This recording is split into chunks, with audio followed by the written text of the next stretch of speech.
우리 송년회 때가 되면 이런 말 많이 하죠? 정리만 하자. 한 해 동안 여러 가지 정리할 것들 정리하고 새해를 맞자. 이런 생각을 많이 합니다. 그런데 우리가 연말이 되면 사람들의 마음은 자연스럽게 뒤를 바라다 보죠. 올 한 해 잘한 일, 또 잘하지 못한 일, 또 후회되는 일, 또 아쉬움, 상처들. 그러다 보니 이 송구 영신 예배 드릴 때가 되면 올 한 해 참 힘들었구나. 그래, 고생이 참 많았다. 이렇게 끝나는 경우가 굉장히 많습니다. 그러나 송구 영신 예배는 한 해를 접는 시간이 아니라 방향을 다시 맞추는 시간이죠. 왜냐하면 우리는 아직 완성된 신앙인이 아니기 때문입니다. 우리 13절 상반절 말씀을 보면 사도 바울이 이렇게 고백을 하죠. 나는 아직 내가 잡은 줄로 여기지 아니하고, 이렇게 고백합니다. 사도 바울이 믿음의 거장 아니겠습니까?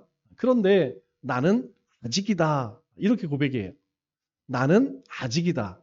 나는 아직 내가 잡은 줄로 여기지 않는다, 이렇게 고백을 하죠. 이 말은 실패의 선언이 아니라 겸손히 현실을 인식하는 자기의 모습을 고백하는 내용입니다. 가끔 우리는 이런 이야기를 듣죠. 예수님을 믿은 지 20년 됐으니까 웬만한 건 다 안다. 사실 그래요. 우리가 신앙생활을 10년, 20년, 적어도 한 20년 정도 하면 사실 뭐 성경의 말씀도 그렇고 교회 생활도 그렇고 거의 모르는 게 없습니다. 거의 반복을 하기 때문에 거의 다 알게 되죠. 그러다 보면 어떤 생각이 드냐면 굉장히 나태해져요. 왜냐하면 똑같은 것이 반복되기 때문에 그냥 그거구나. 연말에 또 이렇게 송구영심을 하는구나. 이렇게 생각을 많이 하죠. 그런데 우리가 운전면허를 딴 지 오래됐다고 내비 없이 서울에 내가 처음 가는 그곳에 그냥 간다면 여러분 어떨까요? 운전면허를 오래전에 땄다 할지라도 우리가 낯선 곳에 갈 때 이 내비가 없으면 헤맬 수밖에 없는 것입니다. 내비 없이 가다가 낭패를 볼 때가 훨씬 많다는 것이죠. 그런데 초보는 어떻습니까? 초보는 절대 그렇게 하지 않죠. 초보는 항상 내비를 켜고 어디로 가야 하는지 확인을 하며 갑니다. 그러나 오래된 분들은 그렇지가 않죠. 왜냐하면 어디쯤 여기 예전에 갔던 곳이니까 그렇게 자기 경험을 쫓아가려고 합니다. 우리가 항상 조심해야 할 때는 언제냐? 이 정도면 괜찮겠다. 이 정도면 괜찮아. 이 정도 했으면 그래도 잘하는 것이지. 이런 생각이 들 때에 우리는 우리 스스로를 한번 점검해 봐야 합니다. 그래서 신앙의 성숙은 과거에 머무르지 않는다는 것이죠. 우리 13절 하반절 말씀을 보면 이렇게 고백을 합니다. 오직 한 일, 즉 뒤에 있는 것은 잊어버리고 앞에 있는 것을 잡으려고, 이렇게 고백을 하죠. 여기서 잊어버리고라는 말은 기억 상실을 얘기하는 것이 아닙니다. 여기서 잊어버리고라는 것은 붙잡지 말고, 붙잡지 않고, 이런 뜻이죠. 사도 바울에게는 소리가 좀 울리는 것 같죠? 사도 바울에게는 두 가지 과거가 있어요. 하나는 자랑할 만한 신앙 이력이죠. 그는 바리새인 가운데 바리새인이라고 스스로 고백합니다. 그리고 가말리엘 문해상이라고 스스로 이야기를 하죠. 그는 학식이 있었고 성경에 대한, 이 율법에 대한 굉장히 높은 그런 학식을 가지고 있었습니다. 그런데 그에게 또 한 가지 부끄러운 것은 그리스도, 예수님을 믿는 사람들, 그리스도인들을 받게 했던 치부가 있죠. 그래서 하나는 자신이 자랑할 만한 것이 있었고 또 한 가지는 너무나 부끄러워서 감추고 싶은 그런 일도 있었습니다. 사도 바울은 이 두 가지를 다 내려놓습니다. 성공도 실패도 붙잡으면 그것이 짐이 된다는 것을 너무나 잘 알고 있었죠. 그래서 사도 바울이 이러한 고백을 하는 것입니다. 오직 한 일, 즉 뒤에 있는 것은 잊어버리고 내가 이전에 그렇게 자랑할 만한 것들, 그리고 정말 하나님 앞에 부끄러운 것들, 그것들을 내가 더 이상 붙잡지 않겠다, 이렇게 고백을 하죠. 어떤 분들은 사실 나이가 들수록 자주 하는 말이 무엇이냐면, 내가 옛날에는 말이야, 라떼라고 그랬죠? 라떼는 말이야, 이 얘기 많이 하죠. 그런데 그 이야기를 듣는 사람들은 속으로 어떤 생각을 하느냐? 속으로 아이고 그거 작년에도 또 들었습니다. 사실 그래요. 내가 옛날에는 라떼에는 이 이야기를 할 때에 대부분은 벌써 그 이야기를 수십 번 들었던 이야기입니다. 그런데도 그 얘기를 또 하게 되죠. 신앙도 마찬가지라는 것입니다. 신앙도 어제의 은혜로 오늘을 살 수 없다는 것이죠. 우리가 어제 받은 것으로 오늘 살 수 없습니다. 또 오늘 받은 은혜로 내일 살 수 없다는 것이죠. 이스라엘 백성들에게 하나님께서는 이 광야 가운데에서 매일매일 만나를 주셨어요. 마찬가지로 우리의 삶에도 매일 우리의 삶 가운데 부어주시는 은혜로 살아가는 것입니다. 그렇기 때문에 우리는 내려놓아야 한다는 것이죠. 무엇을 내려놔야 할까요? 바로 우리를 붙들고 있는 실패도 우리가 내려놔야 하고, 또 영광이 있었다면 영광도 내려놓을 수 있어야 한다는 것이죠. 우리의 자랑도 내려놓고 실패도 하나님 앞에 내려놔야 한다는 것이죠. 왜 그러느냐? 이렇게 이야기합니다. 앞에 있는 것을 잡으려고, 우리가 앞에 있는 것을 잡기 위해서는 나를 붙들고 있는 것, 내 마음을 붙들고 있는 것, 내 삶을 붙들고 있는 것, 그것을 내려놓지 않고는 어렵다는 것이죠. 왜냐하면 그리스도인은 속도보다 방향이 훨씬 중요한 사람들입니다. 오늘 14절 말씀을 보니까 사도 바울이 이렇게 이야기하죠. 표대를 향하여 그리스도 예수 안에서 하나님이 위해서 부르심의 상을 위하여 달려가노라. 모니터만 안 올라가나요? 사도 바울이 표대를 향하여 나는 달려간다, 이렇게 고백을 합니다. 사도 바울의 인생의 방향은 사람에게 인정받는 것도 아니고, 또 결과 중심도 아니고, 또 편안함도 아니었다는 것이죠. 여기서 표대는 누구를 이야기할까요? 여기서 표대는 예수님을 이야기하는 것입니다. 그리스도를 이야기하는 것이죠. 사도 바울은 그리스도 안에서 부르신 그 부르심을 향해 달렸다라고 고백을 합니다. 신앙은 얼마나 빨리 가느냐가 중요한 것이 아닙니다. 중요한 것은 어디를 향해 가고 있느냐, 이것이 중요하다는 것이죠. 우리 인생도 마찬가지입니다. 우리가 하나님을 알지 못하는 인생들이 무엇을 향해 살아가고 있느냐 가만히 바라보면, 하나님 없이 살아가는 사람들은 빨리를 쫓아가죠. 빨리 성공하려고 하고, 빨리 돈을 벌이려고 하고, 빨리 사람들에게 인정받으려고 합니다. 그러다가 인생을 망치는 사람들이 얼마나 많은지 몰라요. 모든 인생은 마찬가지입니다. 우리의 삶도, 우리의 신앙도 마찬가지라는 것이죠. 속도보다 더 중요한 것은 무엇을 향해, 어디를 향해 달려가고 있느냐.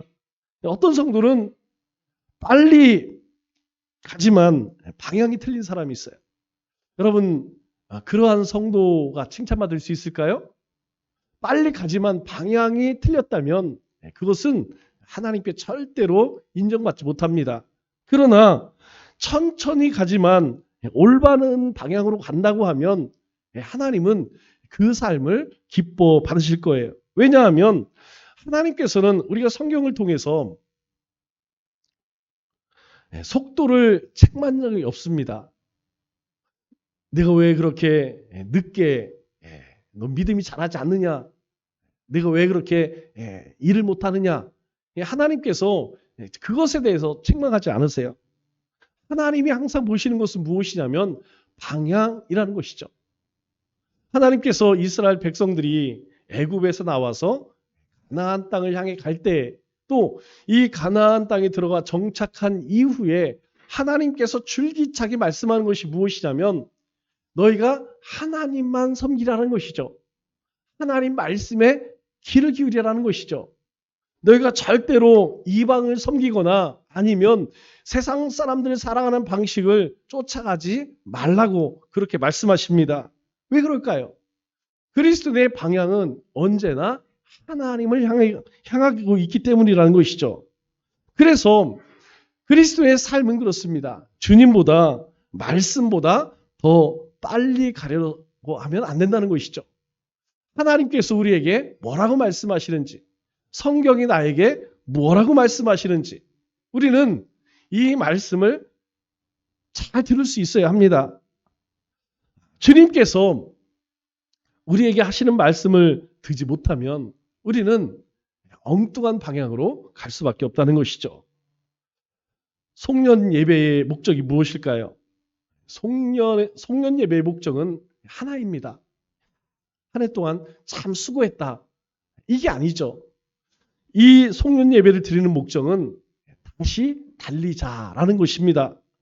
한 해의 끝에서 우리가 붙들어야 할 것도 한 가지라는 것이죠. 그것이 무엇입니까? 과거를 내려놓고 예수님을 향해 다시 달리는 것입니다. 주님, 우리가 붙잡고 있던 과거를 놓게 하시고 다시 표대를 향해 달리게 하옵소서. 새해를 두려움이 아니라 이 부르심과 기대함으로 맞이하라는 것입니다. 우리 이 시간 한번 같이 기도하겠습니다. 한 해를 돌아보며 하나님, 우리 과거를 붙들고 있는 우리의 마음을 내려놓게 하옵소서. 우리 가운데의 모든 실패와 후회 그리고 자랑과 상처 이것들에게 묶이지 않게 하시고 뒤에 있는 것을 잊어버리고 오직 다시 일어나게 하옵소서. 하나님, 나는 아직 부족합니다. 하나님 앞에 겸손한 고백을 회복하기 원합니다. 우리로 하여금 표대를 향해 표대를 바라보며 나가게 하여 주옵소서. 속도보다 방향을 점검하게 하여 주옵소서. 비교와 조급함을 내려놓고 느려도 예수님을 향해 한 걸음 한 걸음 달려가게 하옵소서. 구경하는 신앙이 아니라 부르심에 응답하는 공동체로 다시 달리게 하옵소서. 우리 오늘 우리에게 주신 이 말씀을 기억하며 한 해를 돌아보고 우리 하나님 앞에 기도하겠습니다.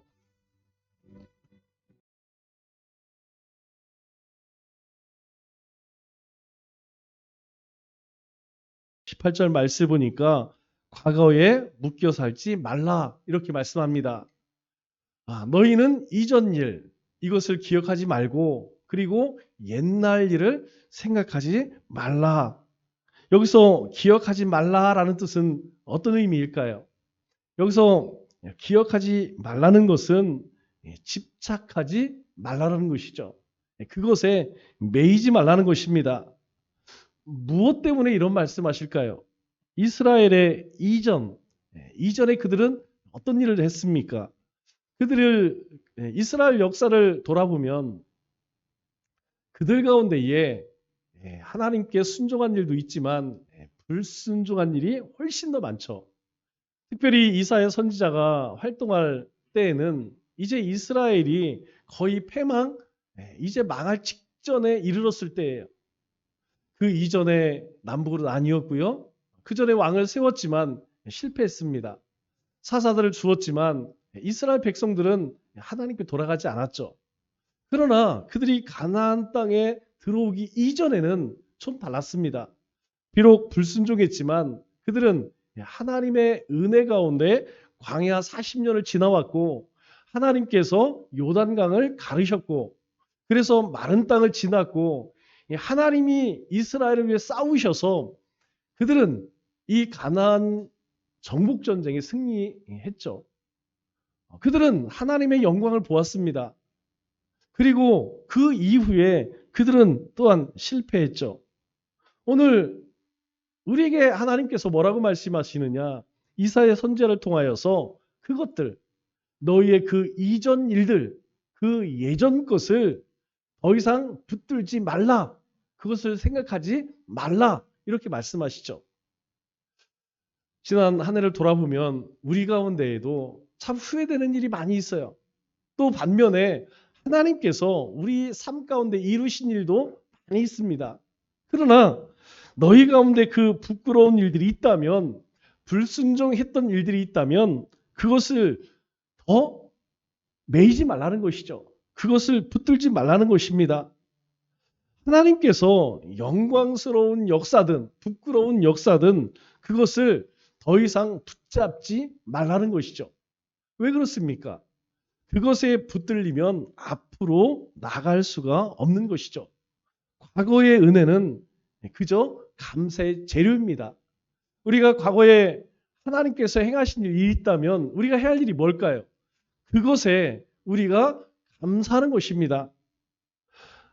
그러나 이 과거의 은혜가 현재 신앙의 동력은 될 수 없다는 것이죠. 우리가 그런 말이 있습니다. 작년에 먹은 떡국이 올해 나를 배부르게 할 수 없다. 이런 말이 있죠. 우리가 작년에 떡국을 아무리 많이 먹었다 할지라도 그것으로 오늘 배부를 수 있느냐? 그럴 수 없다는 것이죠. 우리가 새해를 맞이하면서 정리할 것은 정리하고 잊어야 할 것은 잊어야 한다는 것입니다. 두 번째로 하나님은 지금도 새 일을 이미 행하고 계시다는 것이죠.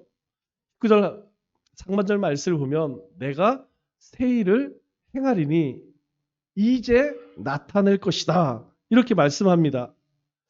누가 새 일을 행하실까요? 새 일을 행하시는 주체는 바로 하나님입니다. 성경은 우리에게 말씀해요. 너희가 새 일을 만들어라. 너희가 하나님의 일을 이루라. 이렇게 말씀하지 않습니다. 성경은 항상 우리에게 내가 새 일을 행하리라 이렇게 말씀하세요. 우리가 그 하나님의 행하심을 잘 볼 수 있어야 한다는 것이죠. 그 일을 하나님께서 행하실 때에 하나님은 우리를 부르십니다. 우리를 사용하신다는 것이죠. 내가 하는 것이 아니고 하나님께서 내 삶 가운데 우리에게 주신 은혜와 믿음을 통하여서 하나님의 일을 해 나가신다는 것입니다. 새해는 우리의 결심으로 열리는 것이 아닙니다. 하나님의 주권으로 열리는 것이죠. 우리가 시간을 잡을 수 있을까요? 아니면 우리가 시간을 앞서서 갈 수 있을까요? 아닙니다. 우리가 할 수 있는 일은 아무것도 없는 것이죠. 내가 결심한다고 하여서 그것이 이루어지는 것도 아니고 내가 바란다고 하여서 그것이 소원대로 되는 것도 아니라는 것입니다. 우리의 삶에 우리의 마음에 품은 것, 소원들 그것을 이루시는 분은 바로 하나님이라는 것이죠. 새 일은 계획이 아니라 하나님의 역사요, 섭리라는 것입니다. 이제 나타낼 것이라 라는 말은 하나님께서 이미 시작하셨다라는 뜻입니다. 하나님께서 이미 우리 가운데 그 일을, 하나님이 계획하신 그 일을 이미 시작했다는 것이죠. 우리는 종종 이렇게 기도하죠. 우리가 하나님한테 기도할 때 하나님께서 예비하신 것을 이루어 주십시오. 그러나 하나님은 우리에게 말씀합니다. 아니, 내가 너희에게 보여줄 테니 너희는 따라오라 이렇게 말씀하십니다. 이스라엘 백성들이 가나안 땅을 정복할 때에 하나님이 약속하신 것이 무엇입니까? 내가 도와줄 테니 나가서 너희가 잘 싸워라. 너희가 무기를 준비하고 그리고 식량을 준비해라. 그러셨을까요? 아닙니다. 하나님께서는 이 가나안 정복 전쟁 때에 이미 저들을 너희 손에 붙였느니라 이렇게 말씀하세요. 아직 싸우지 않았습니다. 그런데 하나님은 이미 하나님의 백성들에게 승리를 약속하셨다는 것이죠. 하나님께서는 우리 가운데 그와 같이 행하십니다. 하나님께서는 우리 믿음을 통하여 하나님이 이미 주신 것을 우리가 얻기를 원하신다는 것이죠. 내가 이미 너희들에게 약속했으니 보여줬으니 너희는 그 믿음으로 따라오라는 것이죠. 우리가 계획을 잘 세워서 우리가 무엇인가 준비해서 이루는 것이 아니라는 것입니다. 왜냐하면 하나님은 이미 우리 가운데 일하고 있다는 것이죠. 새해에는 믿음으로 도전하시기 바랍니다. 아, 이거는 안 돼. 이거는 못 해. 여러분, 믿음 안에서 안 되는 일이 있을까요? 믿음 안에서 못하는 일이 있을까요? 없습니다. 만일 그것을 믿지 못한다고 하면 그것은 믿음이 없는 것이죠. 하나님께서 우리 가운데 이미 일하고 계시기 때문에 우리는 그 하나님이 주신 믿음으로 그것을 이룰 수 있다는 것입니다. 이 하나님의 새 일은 광야에서 시작되고 그 결과가 증거가 된다는 것입니다. 19절 하반절 말씀을 보니까 이렇게 이야기합니다. 반드시 내가 광야의 길을 사막의 강을 내리니 이렇게 말씀하시죠. 그럼 이 말씀을 보면 좀 이상해요. 왜 이상하느냐? 이 하나님께서 행하시는 새 일의 장소가 참 이상합니다. 하나님은 길이 있는 곳에 길을 내지 않으세요. 길이 없는 광야에 길을 내신다라고 말씀합니다. 또 물이 많은 곳에 강을 만드는 것이 아니라 사막 한가운데에 강이 흐르게 하신대요. 여러분, 이 일이 얼마나 고될까요? 이미 잘 준비되어진 그런 곳에 길을 내고 그리고 물이 풍부한 곳에 강을 만들면 얼마나 수월하겠습니까? 그런데 하나님은 그렇지가 않아요. 광야에 길을 내신답니다. 사막에 강을 내리신대요. 하나님의 새 일이라는 것은 그렇습니다. 하나님께서 이미 우리 가운데 행하시는 일은 늘 막힌 자리, 불가능의 자리에서 시작된다는 것이죠. 이 말은 우리가 볼 때에 저건 도저히 안 돼. 여러분, 우리 가운데 도저히 안 된다고 생각하는 일들이 있습니다. 그런데 하나님은 뭐라고 말씀하시느냐? 바로 그 광야의 길을 내고 그 사막에 강을 내게 하겠다. 너희가 안 된다고, 너희가 도저히 꿈꾸지 못하는 그 가운데에 하나님이 행하실 것이라는 것이죠. 이것이 하나님이 일하시는 방법이라는 것입니다. 더 놀라운 말씀이 20절 말씀에 있습니다. 20절 말씀을 보면 이렇게 이야기하죠. 장차 들짐승 곧 승냥이와 타조도 나를 존경할 것은. 하나님의 새 일의 결과가 무엇이라는 것입니까? 들짐승들도 나를 존경할 것은 하나님을 존경한다는 거예요. 사람뿐만 아니라 하나님의 새 일은 사람뿐만 아니라 들짐승까지도 증인이 되게 하시겠다. 여러분, 짐승이 놀랄 정도면 사람에게는 상상할 수 없는 일이 되겠죠. 하나님께서 상황을 바꾸어서 믿는 게 아니라 불가능의 자리에서 하나님이 하신 일을 온 세상이 보게 하시겠다는 것이죠. 그러면 무엇을 보게 한다는 것일까요? 우리 하반절 말씀을 보니까 이렇게 이야기합니다.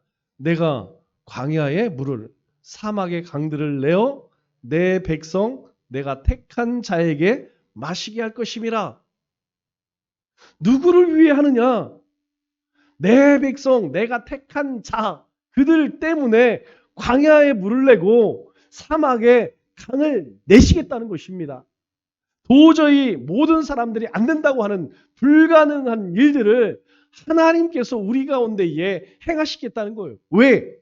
내 백성이 내가 택한 자들이 그것을 마실 수 있도록 그 길을 갈 수 있도록 하나님이 길을 내시고 물을 내시겠다. 이렇게 말씀합니다.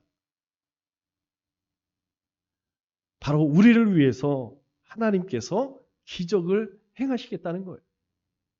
여러분, 우리가 한 해를 시작하면서 하나님께서는 우리 인생 가운데 하나님께서 기적을 행하시겠다는 거예요. 모든 사람뿐만 아니라 짐승까지도 놀랄 만한 일들을 하나님께서 행하시겠다는 것입니다. 오늘 우리 주변을 바라보면 여러분 어떻습니까? 우리의 삶도, 우리의 가정도, 삶의 터전도, 주님의 몸된 교회도 사실 지금은 광야 같은 현실에 직면해 있어요.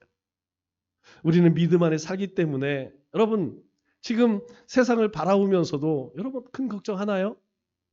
우리 주변의 일들을 바라보면서 그렇게 놀라지 않습니다. 우리는 믿음이 있기 때문이에요. 그러나 우리가 냉철하게 시대를 바라보면 보통 문제가 아닙니다. 영적인 문제든 아니면 세상적인 문제든 보통 심각한 것이 아니에요. 우리가 이런 광야 같은 사막과 같은 그런 현실 가운데에 살아가고 있다는 것입니다. 그런데 하나님은 우리에게 말씀하세요. 바로 그 힘겨운 자리가 하나님의 증거를 만드실 자리라는 것이에요. 모든 것이 다 준비되어진 곳에 길을 내는 것이 아닙니다. 물이 많은 곳에 길을 낸다는 것이 아니에요. 사막 가운데에 광야 가운데 길을 내시고 그곳에 강을 이루시겠다는 것입니다. 불가능의 자리에서 하나님께서 우리를 위해서 행하시겠다는 거예요. 우리를 마시기 위해서 하나님께서 그 일을 하시겠다는 것입니다. 다시 시작해서 하나님께서 아무것도 없는 무에서 유를 창조하시겠다는 것이에요. 말씀을 맺겠습니다.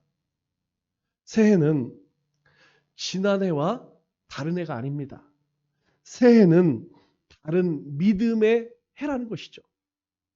하나님의 백성들에게 새해는 지난 해와 그저 다른 그런 해가 아니라 하나님께서 우리 가운데에 무언가 상상할 수 없는 기적을 행하시는 또 다른 믿음의 해가 돼야 한다는 것입니다. 새해를 시작하는 오늘 하나님은 우리에게 분명하게 말씀합니다. 하나님 뭐라고 말씀하시죠? 보라, 내가 새 일을 행하리니 이제 나타낼 것이라. 이제 하나님께서 우리 가운데 나타나시겠다. 이렇게 말씀하십니다. 그렇기 때문에 우리는 과거에 머물러 있으면 안 됩니다. 광야를 두려워해서는 안 된다는 것이죠. 재정이 없다고 또 사람이 없다고 근심 걱정으로 너희가 후들려서는 안 된다는 것입니다. 2026년 한 해 새해를 행하시는 하나님과 함께 새 역사를 바라보며 새 믿음의 길을 걸어가는 우리 믿음의 권속들 다 되시기를 주님의 이름으로 축원합니다.